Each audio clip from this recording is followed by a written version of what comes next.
Entonces, en el electrocardiograma tenemos diferentes derivaciones. Las derivaciones son los puntos de donde vamos a nosotros identificar ese campo eléctrico, ¿vale? O ese impulso eléctrico. Entonces, hay 12 derivaciones en total, que cada una de las cuales registra información de distintas partes del corazón. Entonces vamos a tener las derivaciones inferiores, que van a mirar la cara inferior del corazón, que básicamente es la cúspide del ventrículo izquierdo, ¿vale? Entonces tenemos las derivaciones inferiores, que son el 3 y el AVF. Luego vamos a ver cómo se colocan cada uno. Entonces, luego tenemos las derivaciones laterales, que van a valorar la cara lateral del corazón, que sería lo que es la pared lateral del ventrículo izquierdo, que sería la derivación 1, 2, la VL de left, la V5 y la V6, y luego tenemos las derivaciones anteriores, que serían todas las que se ponen en la cara anterior del tórax, las precordiales que se llaman, que van de V1 a V6, y lo que nos van a representar es la cara frontal del ventrículo izquierdo, ¿vale? Entonces, vamos a ver aquí cómo se colocan las derivaciones.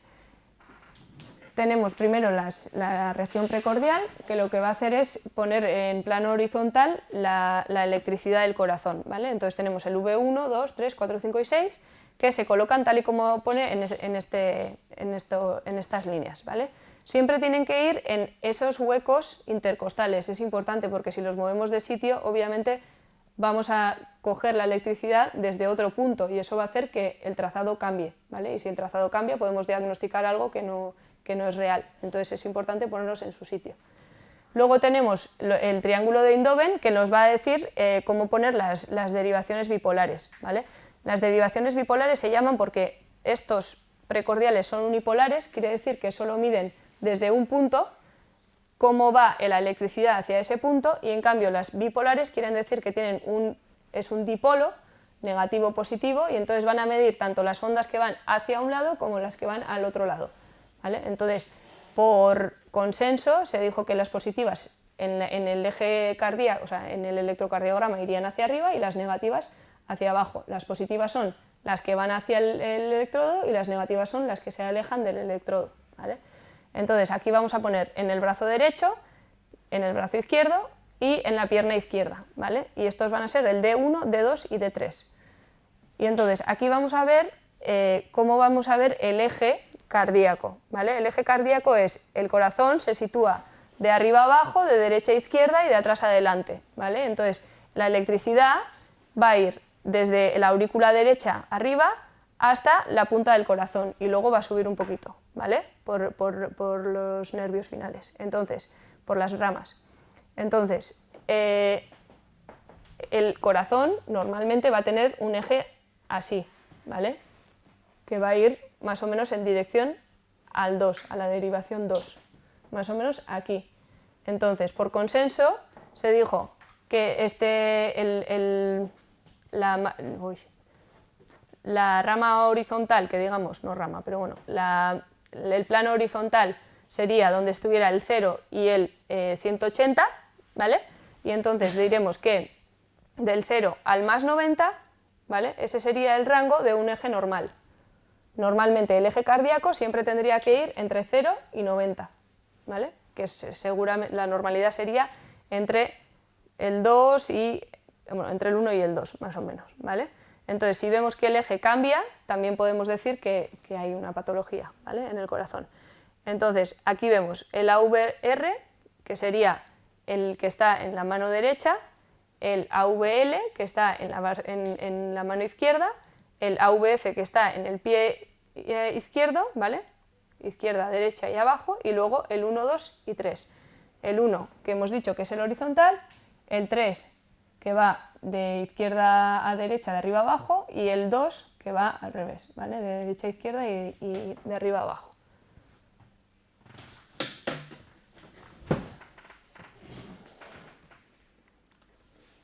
Entonces, el trazado típico del electrocardiograma, o sea, un latido normal, consiste en una onda P, un complejo QRS y una onda T, ¿vale? Entonces, los eventos eléctricos, no debemos confundir los eventos eléctricos con los eventos mecánicos correspondientes. ¿Por qué?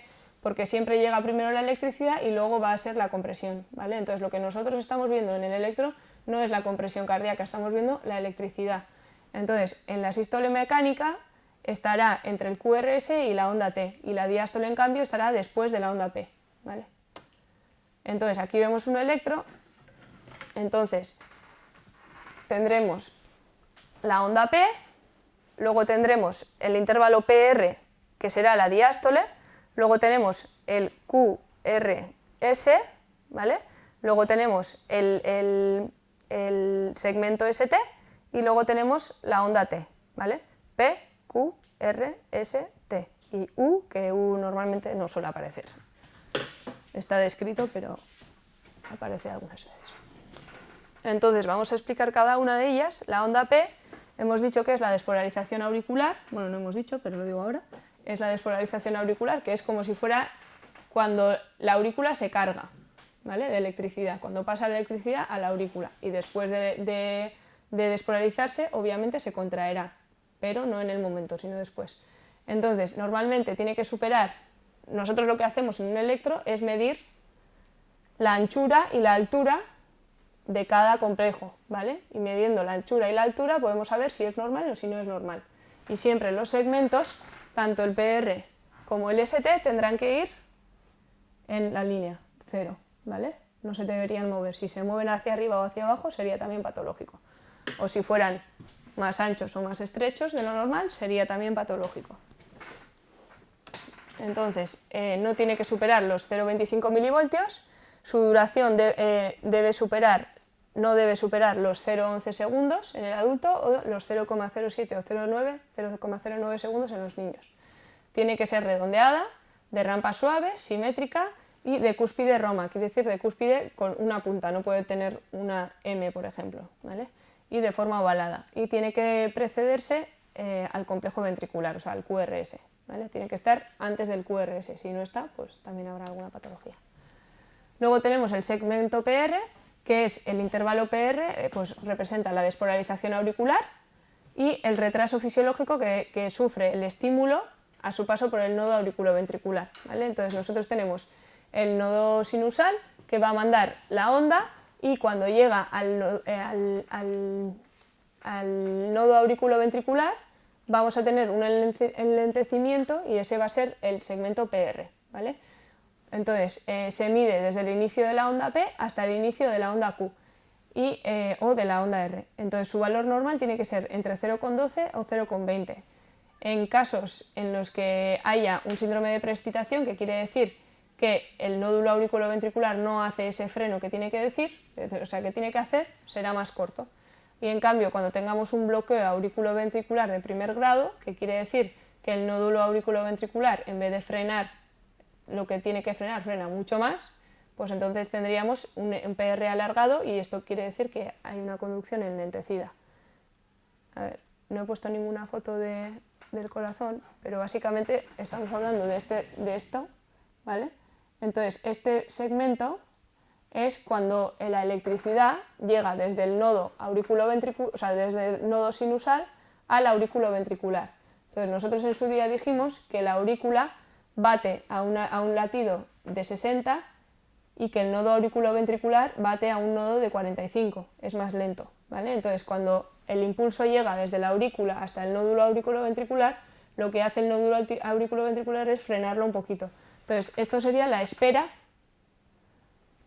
de que pase la electricidad desde la aurícula hasta el ventrículo, ¿vale? Si esa espera se alarga, estamos diciendo que hay un bloqueo, ¿vale? Que no llega, que le cuesta un poquito.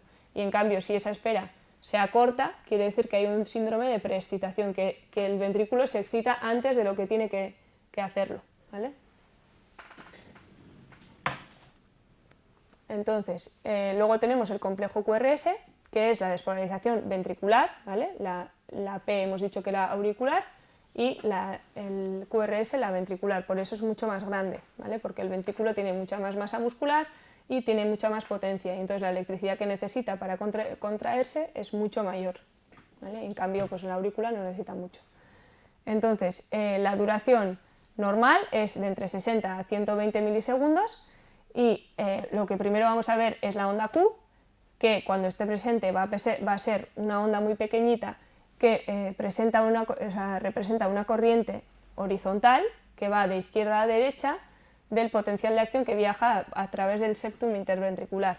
¿Por qué digo que tiene que ser pequeñita? Porque cuando hay una onda Q grande en un electro, vamos a sospechar de una isquemia, ¿vale? Una onda Q aparece con un infarto, si no, no tendría por qué aparecer. Luego tenemos las ondas R y S que indican la contracción del miocardio, ¿vale? Aquí ya estamos hablando de la contracción.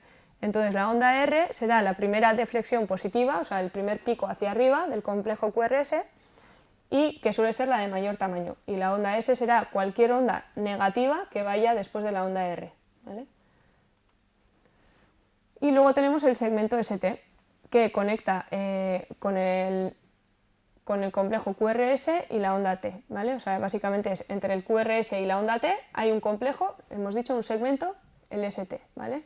Entonces puede estar descendido en la isquemia y elevado en el infarto de miocardio, ¿vale? Puede estar descendido o elevado. Entonces su duración aproximadamente es más o menos de 0,20 segundos o menos y mide entre 0,2 y 0,3 milivoltios. Aquí os he puesto un ejemplo de un descenso o una elevación del ST, ¿vale? Descenso, elevación. Hemos visto antes que esta imagen, os he puesto aquí la barra para que vierais que el ST tendría que estar en el eje 0, ¿vale? En este caso tenemos una P, una PR, ahí me he ido.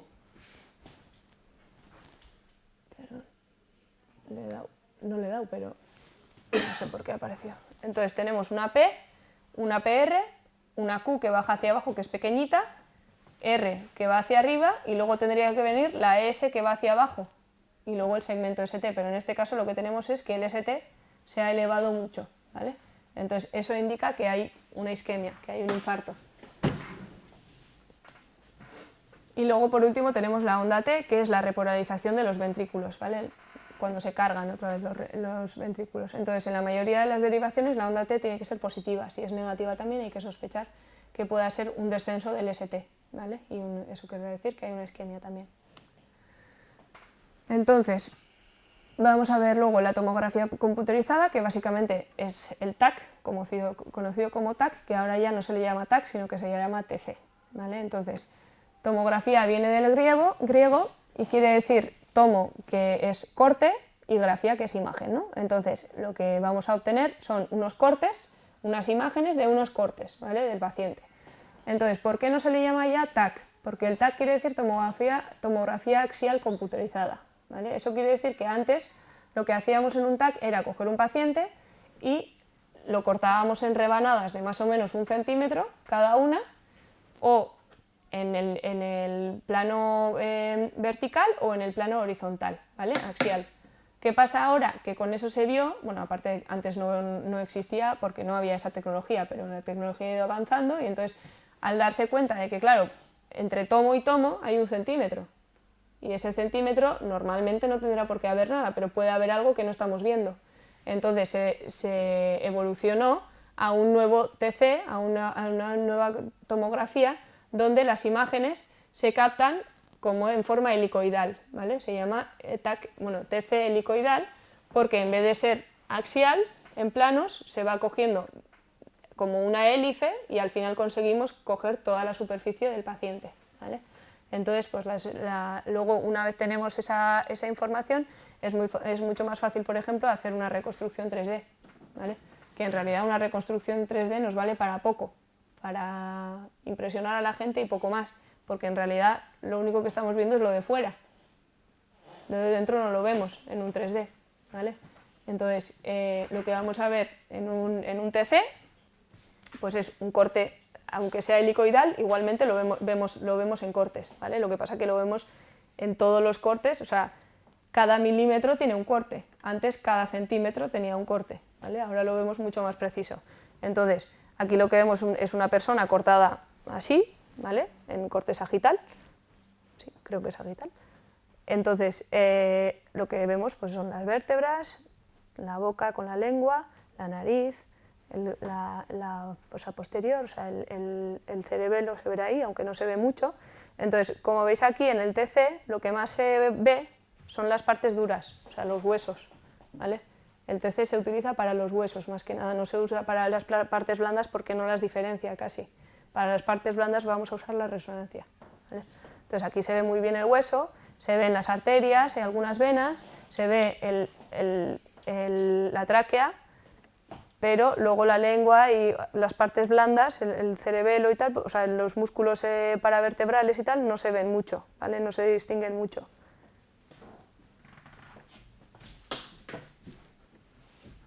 Es como si fuera una radiografía, pero más nítida y con más planos, ¿vale? Entonces, la historia, pues básicamente hubo dos ingenieros electrónicos físicos que estuvieron estudiándolo de forma independiente, que fueron Alan MacLeod, el sudafricano, y Godfrey Neuwold, inglés, y entonces entre los dos, de forma independiente, pues consiguieron hacer el primer TC, bueno, el primer TAC. Entonces consiguieron el premio Nobel de Fisiología o Medicina en 1979, sí que estamos hablando de hace nada, 80, estamos hablando de casi los 80, y los ensayos clínicos empezaron en 1972 y el primer TAC de cuerpo entero se consiguió en el 1974, ¿vale? Entonces ahí vemos la máquina. Entonces lo que tenemos es tenemos aquí una estructura que va a ser el que eche la radiación, ¿vale? Que va a ir girando todo el rato, y entonces antes lo que se hacía con el paciente era el TAC, bueno, el TAC daba un giro entero, el paciente avanzaba 1 centímetro, daba otro giro entero, avanzaba otro centímetro, daba otro giro entero, así. Ahora lo que se hace es que mientras el TAC todo el rato está girando, el paciente entra directo, ¿vale? O sea, no para.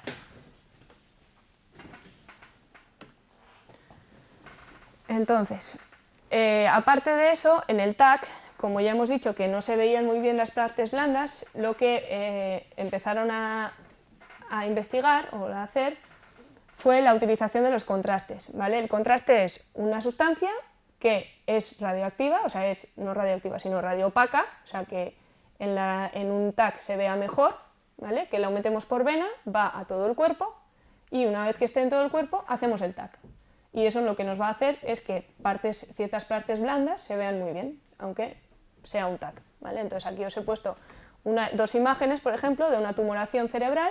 Entonces en la primera no hay contraste y pues casi no se ve. Obviamente, como es tan grande y como tiene edema alrededor, pues al final lo ves, pero si fuera mucho más pequeño sería mucho más difícil de localizar. Y en cambio en el otro, que lleva contraste, lo que conseguimos es que se vea perfectamente y se delimite perfectamente también, ¿vale? Entonces, la mayor desventaja del TAC, pues que tiene una gran radiación, ¿vale? Entonces, por ejemplo, un TC abdominal se puede recibir radiación de más de 500 radiografías de tórax. Entonces no se puede pedir así como así, hay que pedirlo con una sospecha, ¿vale? Porque al final podemos provocar un daño simplemente de la radiación que tiene el TAC. Entonces, luego vamos a ver la resonancia magnética nuclear, que en este caso quitamos la desventaja de la radiación. ¿Por qué? Porque la resonancia magnética nuclear es un fenómeno físico que se basa en las propiedades mecánico-cuánticas de los núcleos atómicos, ¿vale? Entonces, todos los núcleos atómicos que poseen un número impar de protones más neutrones tienen un momento magnético, ¿vale? Que se llama, que quiere decir que tienen un spin mayor a 0. Entonces, ¿qué es el momento magnético? Pues quiere decir que si por ejemplo, bueno, los que más se usan es el hidrógeno o el titrio, ¿vale? El hidrógeno al final, nosotros en el cuerpo, la mayor parte del cuerpo es agua, y el agua es H2O, por lo tanto tiene 2 hidrógenos, por lo tanto tenemos hidrógeno en todo el cuerpo, ¿vale? Entonces lo que hacemos con eso es que si una sustancia que tiene, como hemos dicho, neutrones más protones impares, ¿vale? Este no valdría, este tiene 2, 1 más 1, 2, este tiene 3, ¿vale? 2 neutrones y un protón, y este un protón. Entonces, lo que conseguimos con estas sustancias es que si los ponemos bajo un imán, conseguimos que se alineen y que hagan como si fuera un imán. O sea, ellos mismos se atraen, hacen un dipolo y ponen el positivo en un lado y el negativo en el otro lado, ¿vale? O sea, se alinean, cada uno tiene una dirección. Como vemos ahí en la primera imagen, nuestros átomos están así a lo loco, cada uno con la dirección, el eje que quiera, pero si nosotros los sometemos a un imán muy grande, solo los que tienen magnetismo, obviamente los que tienen hemos dicho que los que tienen en el núcleo los protones y neutrones la suma par, esto no lo hacen, ¿vale? Solo lo hacen los que tienen la suma impar. Entonces lo que conseguimos es que todos ellos, ¡pum!, se alineen, ¿vale? Entonces lo que vamos a hacer es, vamos a meter al paciente en la resonancia magnética, vamos a ponerle un imán gigante y luego lo vamos a quitar ese imán. Y cuando quitamos el imán, lo que pasa es que cada uno de los átomos vuelve a su posición inicial. Entonces, el moverse a su posición inicial crea una energía, que cada uno va a crear su propia energía según cuánto se ha movido, ¿vale? Y en qué dirección se ha movido. Y entonces, para eso la resonancia tiene una antena que recibe toda esa energía que se ha creado por el movimiento de esos protones, de esos átomos, y crea una imagen en escala de grises a partir de esos movimientos. O sea, es una locura absoluta. Solo lo entienden los físicos, porque, no sé, para mí por lo menos es algo increíble, pero es así, ¿vale? Entonces, ¿qué conseguimos con esto? Pues que no haya radiación, pero que la persona que tenga marcapasos pues no puede hacerse una resonancia, ¿vale? Porque si metemos a una persona con un marcapasos que tiene hierro en un imán gigante, pues eso, ¿no? Entonces hay que tener mucho cuidado con las resonancias magnéticas por eso, porque cualquier cosa de metal que tenga el paciente puede hacer pues un gran daño. Entonces, creo que más o menos lo he explicado, así a mi manera. Entonces, lo mismo. Bueno, esto se hace por la ecuación del Larmor, que básicamente mide un poquito el movimiento de los átomos y tal, y cada uno, pues con eso se consigue, con esa fórmula se consigue más o menos saber cuánta energía de cada uno y cómo hay que hacer la imagen. Entonces aquí vemos la resonancia magnética, que básicamente se parece mucho al TAC, al TC, pero en este caso no vamos a mover al paciente, sino que el paciente ya va a estar dentro y lo que se va a mover es la máquina, pero no necesitamos el movimiento del paciente, ¿vale?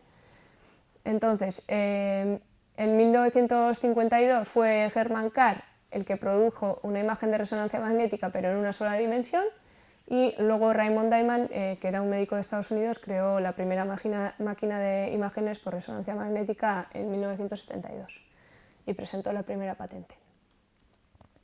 Entonces, aquí os he puesto unas imágenes para que veáis la diferencia entre un TC y una resonancia.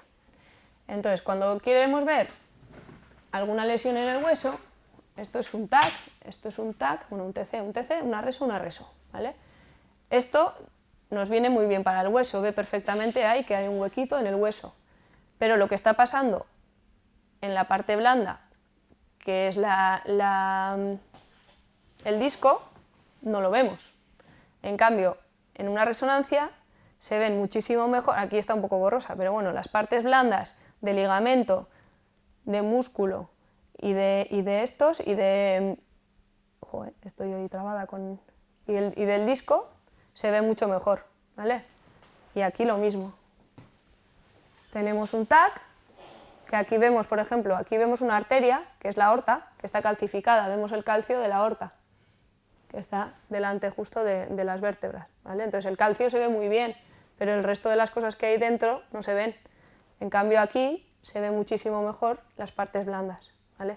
Lo que nos pasa con la resonancia es que, no sé, el TAC es mucho más fácil de hacer un rastreo general de todo el cuerpo, pero en la resonancia nos tenemos que focalizar en una zona, no podemos hacer una resonancia de todo el cuerpo. Entonces, claro, tenemos que ir mucho más dirigidos, ¿vale? Entonces la diferencia es esa, pues que no sometemos al paciente a la radiación y que las partes blandas se ven mucho mejor. Si nosotros hacemos un TAC craneal, un TC craneal, no vamos a apreciar, en un principio por ejemplo podemos no apreciar un ictus, podemos apreciar si hay una hemorragia muy grande porque se desplaza la línea media, pero igual no lo vemos del todo bien, entonces siempre tenemos que hacer una resonancia para ver los detalles, ¿vale? En la resonancia también podemos poner contrastes. Entonces, una vez vistas esas, vamos a pasar, nos despedimos, creo.